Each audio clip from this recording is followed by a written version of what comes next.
Hello, aujourd'hui, visite d'une maison de Geisha Shima, dans le quartier d'Higashi-Shaya à Kanazawa. Nous traversons à pied le quartier Kazemachi-Shaya pour nous rendre à Higashi-Shaya. Ce sont deux des trois quartiers historiques de Shaya, ou bien de maisons de thé, à 5 minutes l'un de l'autre.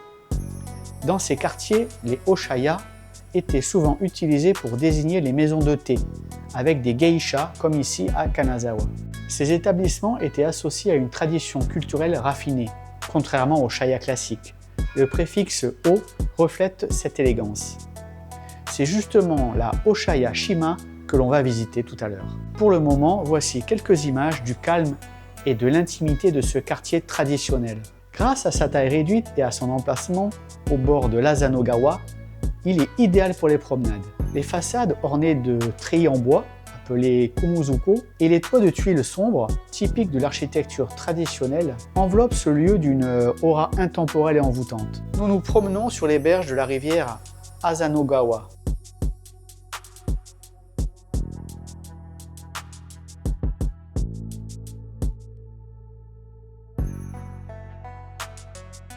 Au détour d'une rue, un restaurant français, fermé.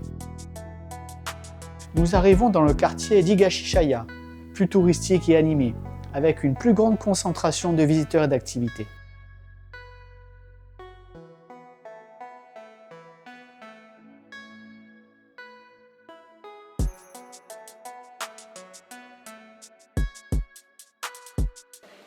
D'ailleurs, nous arrivons devant la maison Oshaya-Shima.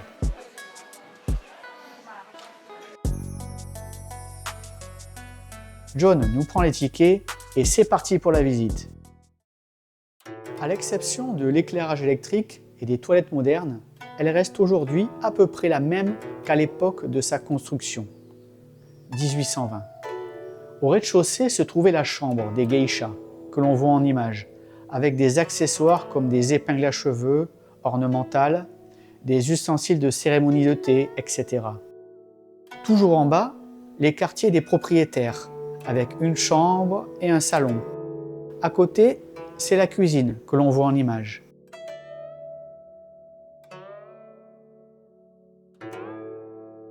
Et enfin, on découvre le jardin intérieur.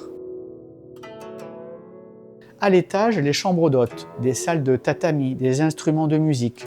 Il faut savoir que les geishas, littéralement personnes d'art en japonais, ce sont des artistes traditionnelles japonaises, spécialisées dans les arts du spectacle tels que la danse ou la musique. Contrairement à moi, elle maîtrise le koto, grande harpe japonaise, et le samisen, petite guitare à 3 cordes que j'ai essayé. Bref, j'en parle sur le site web. Nous continuons la visite de ce quartier magique.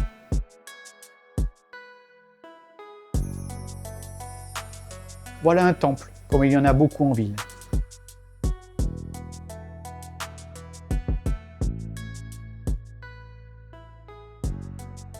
À bientôt pour la suite, pour de nouvelles aventures.